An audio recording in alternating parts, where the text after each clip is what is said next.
Okay, here we go. Nice to see you all back, so to speak. Right, it's good old book all time science fiction.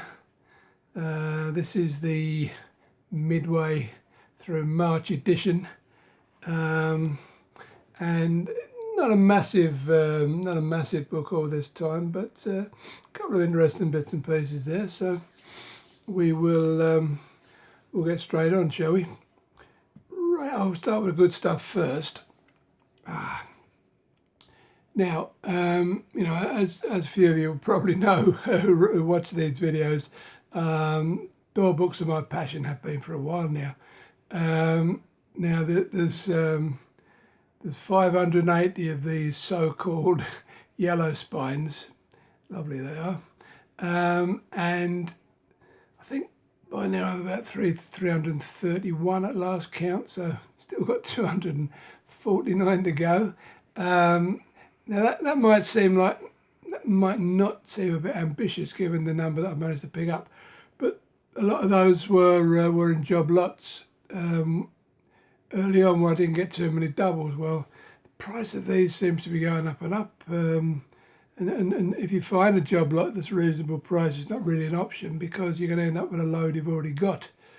So I'm quite happy to pick them up individually. Particularly happy with this one because I've sort of downscaled my ambitions, if you like, to just trying to get the first 100, which is prices as they are now. It's still not an easy task. I mean, I have about 70 odd of them, I think, of the first 100. But this was the first one, the one I needed to complete the first 10, which I now have, and I only need the horror stories to complete the first 20. Horror stories are hard to find at a decent price, well, any price really. So I'm close to having the first 20 anyway, which are the ones that I remember the most. Now, that one's got as you can see there, that one's got a Dark They Were and Golden Eyed. This was the forerunner to Forbidden Planet. The guy who ran this Dark They Were, Bram Stokes, he was the guy that set up Forbidden Planet. Now, I mean that I used to buy all my books from there, so I would have bought this the same place. And I sold all mine, in mint condition quite a while back. So theoretically speaking, that could actually be the one that I actually bought. It's a nice thought. It would be a nice thought if it were true. So that was that one, which I was very pleased about. Now another thing I'm actively into at the moment are these New English Library with these liveries, because they've all got very nice artwork. And I've never. I actually picked this up as a substitute from World of Books because they didn't send me one. Pick another, they said, and I managed to find this. Bit spine faded, but I've never heard of the book. I've never even heard of the author, but again, it's quite a nice cover there. So there are an awful lot of these. So whether it's viable to go for a full set is debatable, but I get as many as I can. Right now, having read Christopher Priest's Inverted World some little while ago, which I did an appreciation of on the channel, I enjoyed it so much that I decided to buy some more Christopher Priest, and I thought I would dabble in the lottery that is World of Books, but actually came up trumps this time because these were very reasonable, and one of them is particularly reasonable. So one of the ones I got was The Quiet Woman. This is not wholly science fiction, if at all. It's a psychological thriller. But I think it does have one aspect of science fiction in it. I can't remember, but as I say, for the price and the condition, I was quite happy to have another one of his books because I want to read more by him. Now, this is the one that everybody said I should read. The affirmation is in the Masterworks. Actually, I've come more round to these now, these Masterworks, because they look very nice if you've got a load of them. I find they look very nice on the bookshelves. This one's not in the best of condition, to be honest, but the sticker doesn't help. I don't think that comes off. I'm not sure how to get stickers off anyway, but I'll just have to put up with it. But yeah, that was, you can see, that's an SF Masterwork, so definitely science fiction. And I shall be probably reading that in the very near future. And then picked up a nice thick tome. It's been read maybe once or twice, but Separation. This is an oversized book, of course, and it's kind of I think it's kind of dual, what they call it, alternate worlds kind of thing, But so it looked interesting enough to pick up. And I say these were only about £3 each. But a particular bargain was this one. I asked for a paperback. John, if you're out there, this is a bit ironic. I asked for the paperback and they sent me the hardcover, which is a bit strange, but I wasn't complaining because it is in nice condition apart from a few bookshelf scuffs there. But overall, it's a nice tight copy. But when I had a good look at it, I mean, I got it and I just saw it and oh, great, But when I had a good look at it, it's actually a signed copy. It's the first English printing, well, it'll be first printing altogether from Gollancz. And inside I found that, to Al. To Al, very best wishes, Christopher Priest, and it's dated. So I'm quite happy that that's a genuine signed copy. So yeah, for £3, I didn't think that was too bad at all. Quite happy. So I should be reading one or two of those very quickly in the near future, shall we say. Now, this one is vaguely science fiction because it's set in the future, but I tend to have a liking for any science fiction books that are based on video games. And I was quite taken by the cover of that one. It's in very good condition. It was cheap. It was only about £1.50 or something, in a charity shop. Couldn't turn it down. I remember the video game. I think I might have played it actually back in the day. Yeah, I thought it was a pretty good buy for £1.50. And now this is an unusual one. It's not a science fiction novel. It's a peripheral, if you like.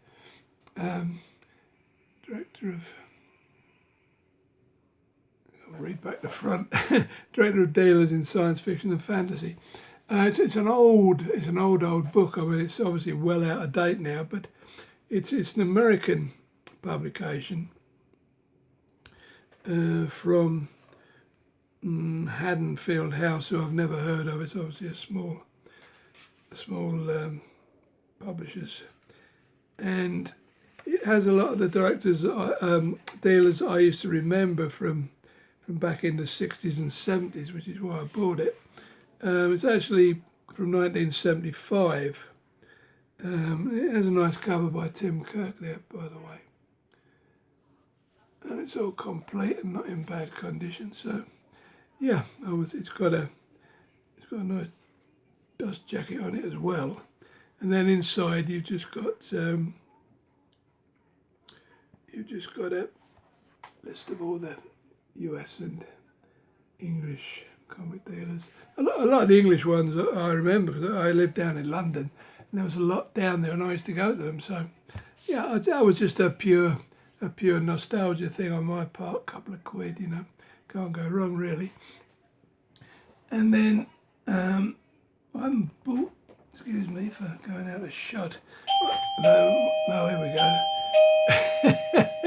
So somebody always manages to. Oh, yeah, keep going, mate. We never heard you the first time. Somebody always manages to turn up with something when I'm in here doing my videos, but the missus is in, luckily, so she will answer it. Yeah, as I was saying before I was rudely interrupted there, I very rarely buy job lots these days because having so many books, you know, I find that, you know, if you see a job lot of 30, there's normally about 15 that you've got, which doesn't make it very viable unless it's very, very cheap. But these I managed to pick up very cheaply, I think. I think about 20 quid for 18 of these, which is cheap, bearing in mind what you can pay individually for them. That's the Rhodan series. Now, I have a few of these in Orbit Books, I think it is, that did they did about 37 of the English versions. Now, this was a German. This first came out in Germany. It was very, very popular, as you can see up there. And I remember seeing loads of these around at Forbidden Planet and other places, just stacks of them. And they were sort of generally denigrated at the time, you know, for being sort of like space opera. But I like American editions, and these are all Ace editions. And actually, the covers are not too bad. So I decided to buy 18 of these. They're numbered in succession, but they're from different periods in the run. These, for instance, is a second printing from 1974. And I think I probably bought a few of these way back in the day, but shifted them when I had the big sale. And yeah, that's number 19 anyway. And then number 20, I think I already had. And there's 21. As I say, the covers on these are not too bad at all. I find that one's a bit spine faded. But, you know, generally they're not in bad nick. 22. I don't think there's an artist credit. I'll just have a quick look. No, it doesn't seem to be. Which is a shame. But anyhow, as I say, the covers are quite nice, I find.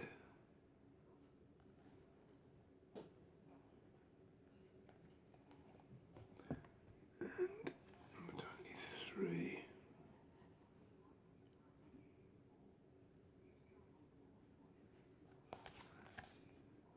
So you can't complain about the condition. I mean, I think it was 18, as I say, for 18 for about 20 quid. So the price.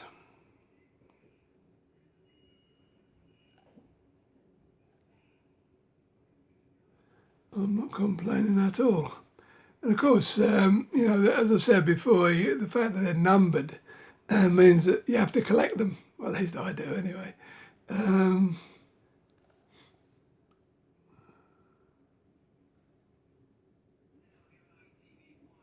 I mean, they're not in perfect condition, but certainly quite acceptable for the the price of them. They're nice tight copies, just got a few stains maybe, and you know, sometimes a dirty spine, but I've tried to clean them up. 26. And then we jump on to some of the later ones. I think they're about 100 and 100. It went up to number 117 or 118 perhaps. But the last half a dozen were doubles. So there's only about 112 of them, which is still quite a number to collect. But so I've got 18 here and 7 upstairs, so 25. I'm on the way.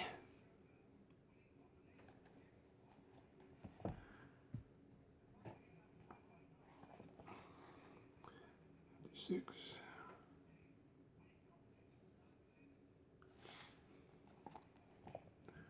And 57.